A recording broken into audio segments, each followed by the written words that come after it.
Hello again, beautiful people. Welcome to part two of our session about the woke movement. We have my son in the afterlife, Erik, and the wonderful Michelle Gray is giving him his voice.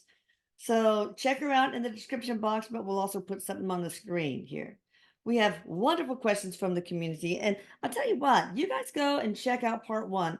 I am finding on a personal level that I am actually learning about my own opinion on these things as I go, and I'm actually learning what needs to be changed in my mind and what should be honored in my mind. So it's kind of Mhm, interesting. mhm, I feel like I'm evolving as we have these sessions. All right, next mhm. one. Who is paying for all these kids to go woke? Is what's going on in the campus riots? Is that considered woke? No, I don't think so. No, Eric says no, it's not really the same. No, I No, don't think so. no, Well, no, is there it's somebody not the paying same. for people to go woke? Hmm. Um, Eric says indirectly. So not necessarily, like he says, we could get into quite a deep conversation with some of this because, again, like Eric was saying earlier, he says there are businesses, there are people that are in politics, even where some things are being drummed up Yeah. or just it's like creating the division. Thank you. He says it's like anything to get people um convinced in their story and to not look at the opposition, so to speak, or creating it as opposite opposition. So he says, yes, are there people being directly paid? um Okay. He says actually there Hmm. are. He says some movements where people are paid to drum up a little bit of um problem, and he says like gaslighting, Oh, like drumming up a little bit of an issue and who is making it that? look like Is it like Soros backs bat groups, for example, or it's in that energy. in that energy? Okay. Yeah. Yeah. Well, I mean, I'm sure politicians like, oh, we better do this and say this and put money here because I want the LGBT vote or I want the, you know, Yes. and there are He's just corporations that who have guy. Yes. DEI uh, departments. They want they want to capture certain consumers that are, LGBT or the I don't know, Hmm. or to be able to gaslight people into, hey, buy my products or else you Yes. are blah blah blah. Yes. I And didn't say that very well. he says as an individual, he says really do your research on because things may look really good, like it's a very supportive company or a campaign that's very supportive. And he says, if you do your research and kind of really dig into it, you might find that that's not quite true. Yeah, that's true.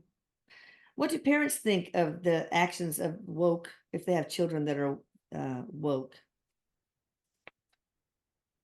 Part of them might need to learn something Yes, about their he child. says, yes, he says, uh, there's a lot of parents that are having a very hard time with this. Yeah. And he says it would be a whole conversation in itself for us to talk about this because there's a lot of pain and discomfort that can come from a parent child situation where there's this gap in understanding. And Yeah. he says there are parents that do understand, and he says the relationships may be different, but where there is, um, and this is where he said it's tricky. If there's a parent that says, I'm right and I said so because this is where I've learned, or this is Yeah. what I believe, this is how I was raised, they're going to see anything that their child, their adult child, comes forward with as nonsense, as a trend, and Eric says, and that's not so. So he said, both sides, this is exactly, it doesn't matter what the demographic, but as parents and children, both sides have to be able to mediate to understand each other Yeah. because it is a very big teaching and learning. And he says, like any relationship, this is the relationship with yourself and the relationship with others. And where can you accept? where are you not accepting and why? Yeah. Well, I think one of the problems maybe is confusion about identity that I've never seen in any other generation before. I know there's one mom that required the school, because her child identifies as a cat, to put a litter box in the bathroom. So, to me, that is, she probably really doesn't identify as a cat. There's probably some pain associated with confusion, some pain in that child. I guess. Am I putting words in her meowth? Eric's got himself dressed up as a cat right now. Mm, Um, he says the thing is, Mom. He says the brain, and he says, as a doctor, you understand the growth of the brain yeah, and how identity. And he says, if we look back at our childhood and what did we understand ourselves as? Well, the generation previously, many of us identified ourselves with how our parents saw us. yeah, Many of us identified ourselves as the generations before. I'm going to do what my parent did, yeah. whether I want to do that or not, because of Mm, acceptance. So he says this true. is really about the generation and the generation of being able to accept themselves. The spiritual of each generation is coming closer to their truth. And so Yeah, this is really a finding of truth. And that is that's not, he good. says, really up to anyone, but to facilitate the whether there is counseling that's needed. And Eric's careful in saying this doesn't mean to make them, I'm going to take my child to a counselor because they Yeah. need to be this way. I'm going to take my child to help facilitate their journey in understanding themselves. Understanding who they are, finding their own Yes, identity. Well, yes, that's much better than generations before, yes, but they need love and support along that journey. yes, So, I mean, it's difficult to go beyond, okay, I have to be like my mom and dad think I should be. I don't know who I am, but I guess it's up to them. No, it takes a lot of yes, courage to go outside of those boundaries. But there have been times where that has caused uh, great harm if they're not guided appropriate, like these ones who got sex change operations and then realized, no, gosh, I'm not a guy and I am a girl and I can't nurse. I don't have any breasts. Now I can't have children. And so there are probably rare episodes like that, yes. but And that's Eric's just saying, and Mom, this is the part where there's a lot of confusion because those stories are true, and then there's stories that it is true that they do identify with yeah. the gender that they were not born Yes, absolutely. autonomously with. Yeah. So Eric says, and for a parent and for many, there's that fear that comes up, that fear of, am I hurting my child? That fear of, am I doing the right thing? So he says, as a society, we need to be moving more into how to support the growth of the brain, how to Yeah. support that process, and to do that in the most loving way so that that child can really come to those decisions in their growth process.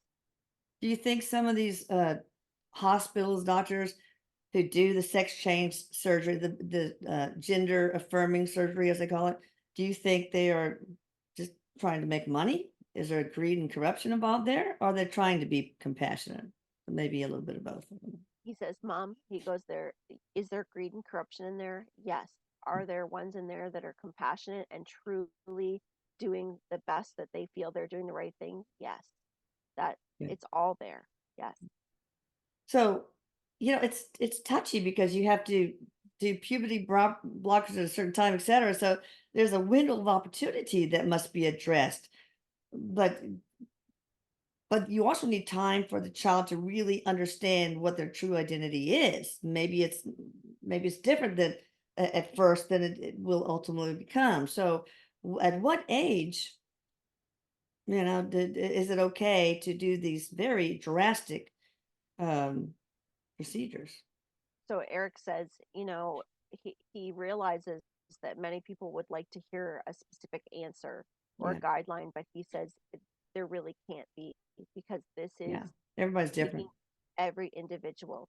And he says that this is going to take a process. And for a parent, if you're in this position right now, the best thing that you can do is support your child to the best of your ability of where they are at, but at the same time, ensure that you are deep diving on yourself, that you are educating on yourself, because he says Right. being able to understand what your child truly needs comes from a place of being able to really authentically be able to look at yourself and to look at yourself critically, but with compassion. Yeah. I mean, kids, when they go through puberty, they don't like that. And so a lot of them, it's like, ugh, I don't want to be this sex. I want to be the other sex. I don't like what's going on with my body.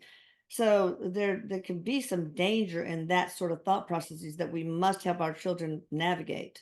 Yes. So, And he says so there are pathways that they can navigate without he says like some cases it may be the best thing for that child. yeah, And in other cases, there may be another direction that needs to be taken, and they will start to come out and see that, oh, wait a minute, that's not for me. So he says there has to be an area that matches the individual, and yeah. he's actually showing like three different processes that can take place. Well, I think that they should hold out as long as possible before doing things that you can't put back. Hysterectomies, taking out ovaries, He taking out says these are breasts. very, very serious decisions. Yeah, very. So, Yeah. not to be sure. Did COVID, the pandemic, have anything to do with this generation going through this identity confusion? Yes. Yeah. He says, How so? so COVID is a catalyst for so many things. He Mm, says anyone listening would be able to look back and say, I'm doing this now because of the time I had COVID, or yeah. I made this change because of the time I had in COVID. So he says we're really seeing the offshoots of that period. So yes, he says many had to either become much closer with their families in ways that may not have been comfortable. It may have Mm, exposed belief systems mm, that it really started to bring up I can no longer deal with this anymore, or I have to be over here, I have to be away. He said the changes of COVID were the pressure that was put on every single one of us. And he also says the fear that many experienced. yeah. That again, it's Yeah. that squeeze that took place, and then the offshoots of it is what we're experiencing now. Yeah. That's interesting. But yes, we did. We're exposed to the true beliefs, and many times anyway, of those in the family around us that we live under the same roof with. But also there was a lot of self-reflection going on. Yes. People took a deep dive into their own heart, and including children, that they may not have had not the pandemic occurred. And he also says like think of the belief systems that came forward. He says there was a lot of political and the conversation around COVID. It was like, are you on this side or this side? He says, are you with the vaccine or against the vaccine? Yeah. Like all of these things that came forward, there's a domino effect of all Yeah, of these other yeah. beliefs. Okay. Do they now this is a little bit of a judgmental one, so I don't know how to answer you're gonna answer this one. Do they realize they are only causing more issues for themselves later in life? The woke generation. Yeah, he says, so looking at that and really saying that is like saying, um, with any decision or any movement that has happened, um, there are some that will look back and regret some decisions or some things they did, and there are some that are going to continue to soar and Yeah, go through with flying colors. So he right. says it's a very neutral position to be in. Yeah. Yeah, right. All right. Do they realize I think this is the same person. They realize they will be paying for their damage for the rest of their lives?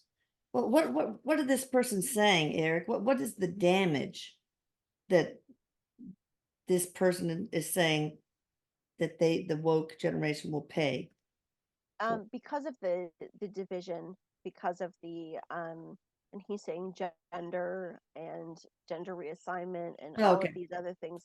So kind of what we were talking about before, Eric Yeah, said. Yeah. right. I get it. were computer chips put into their brains to cause them to think that this is normal behavior? Well, who's to say it's not normal, of course? Yeah, Eric The says journey. no. Yeah, no. Is the woke movement organic, or is this being used to keep people divided?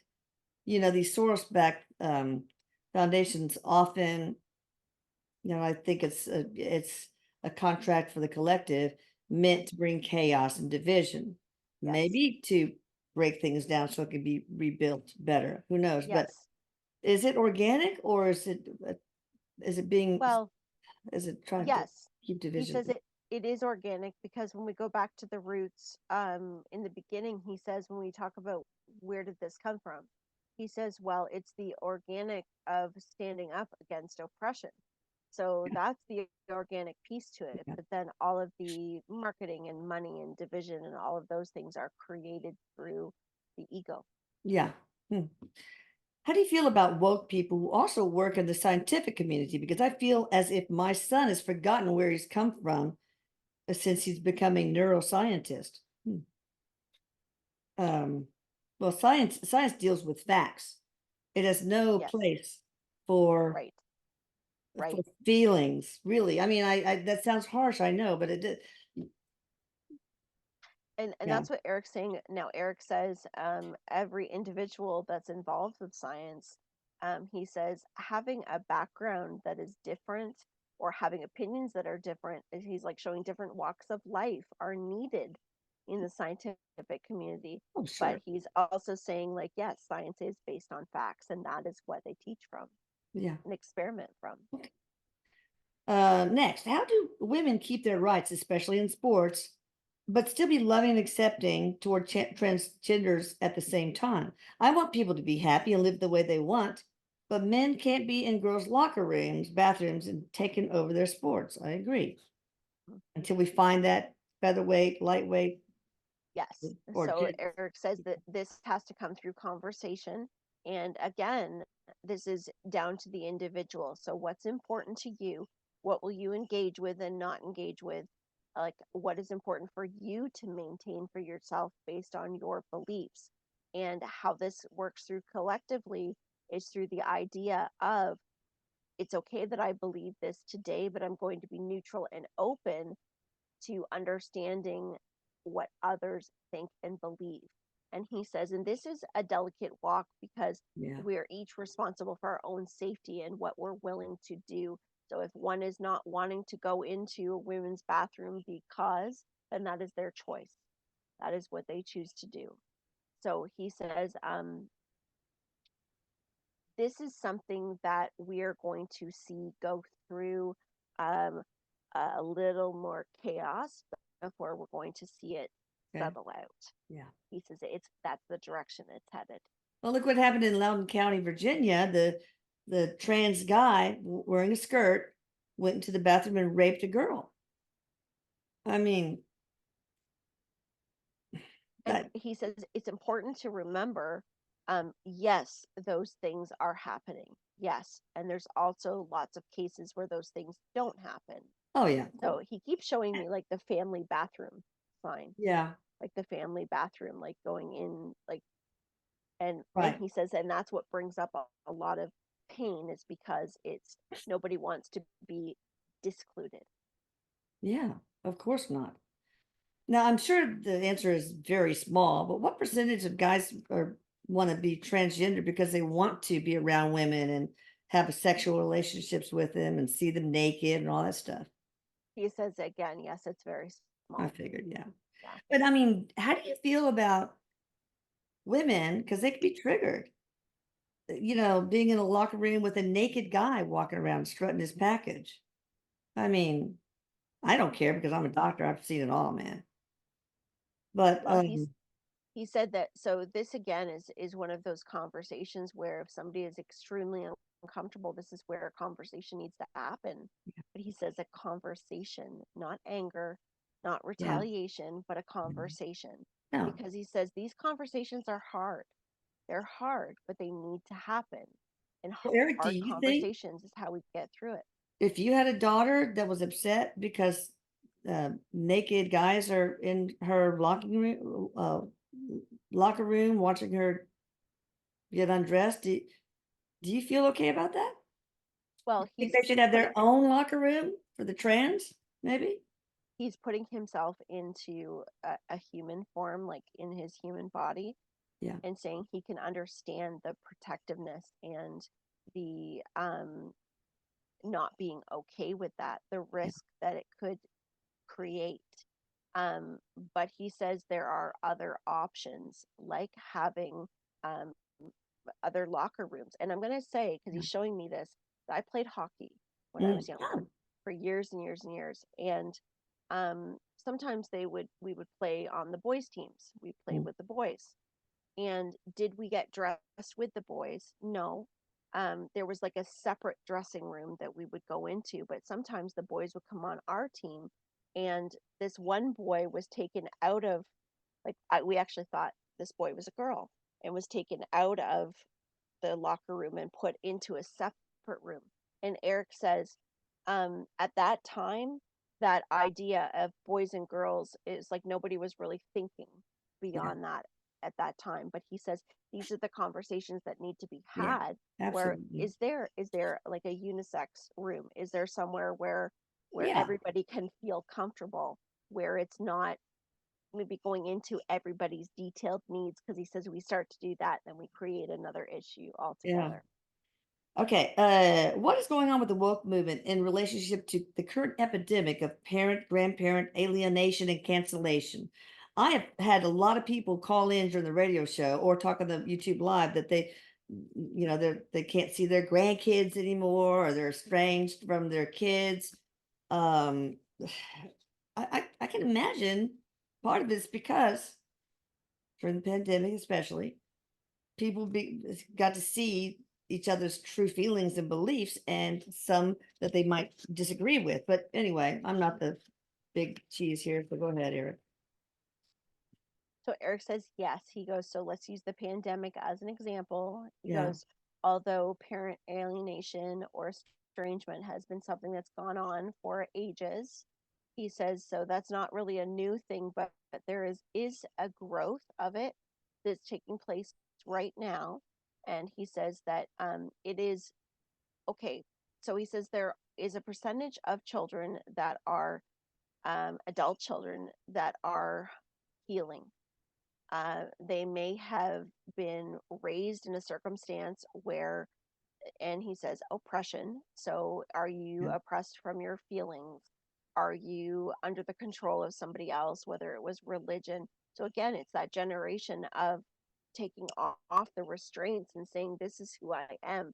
Now, he goes, what's happened is those that are in extremely toxic environments and there is no middle ground, yeah, there is no ability for middle ground, then he says that has to be a decision for each individual.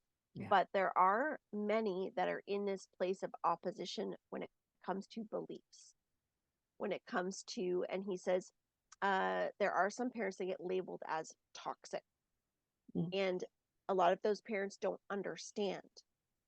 So Erik says there's a big gap in understanding. They don't understand that even the way that they are believing or how they see the world, they see it as I did my best. I've always done my right. best. This is Yeah, the way that I am. What did I do? I didn't see this coming. I don't understand. So Erik says there's a great big gap in communication. yeah, And he says, but this is also happening. He goes, think about when vibration, those of you that are on your awakening process, and think of the people that you once were very close to.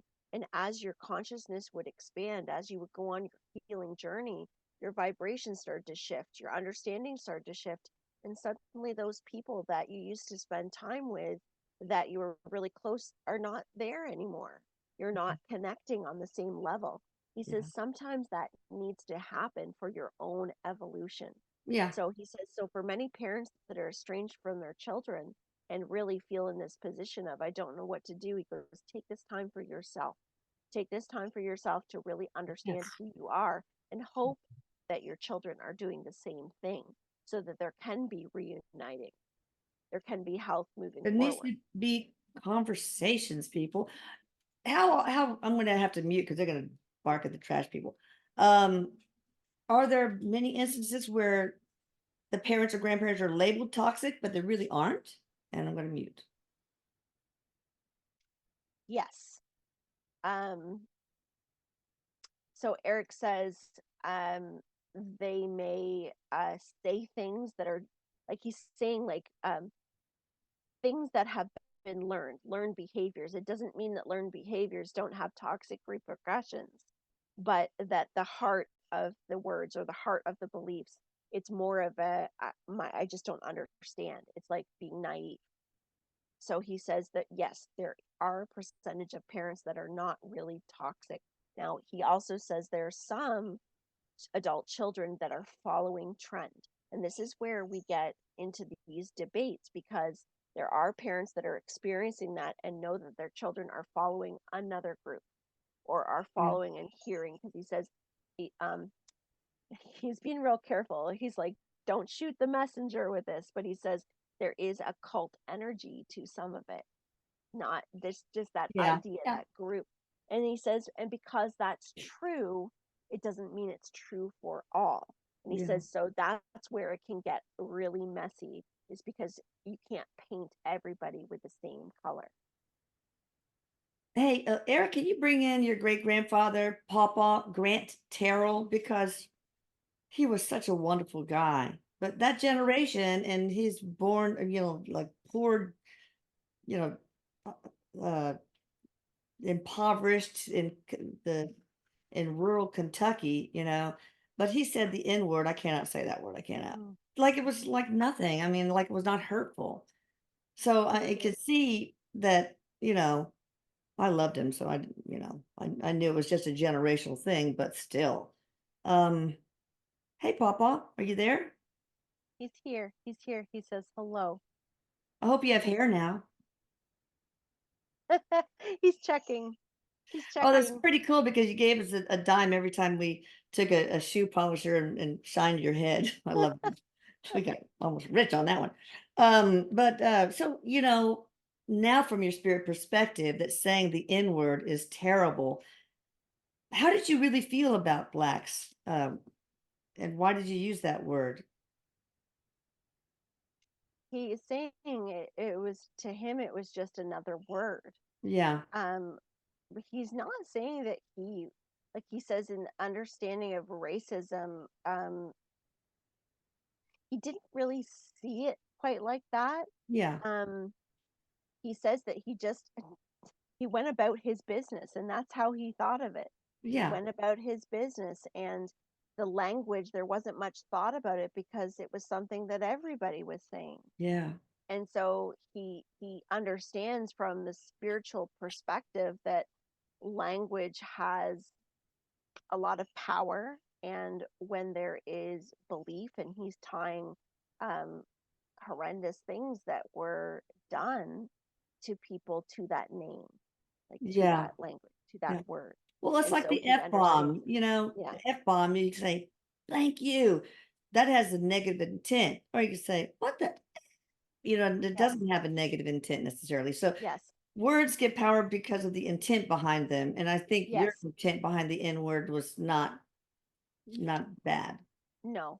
No. He actually says it wasn't something that he really thought of unless somebody else.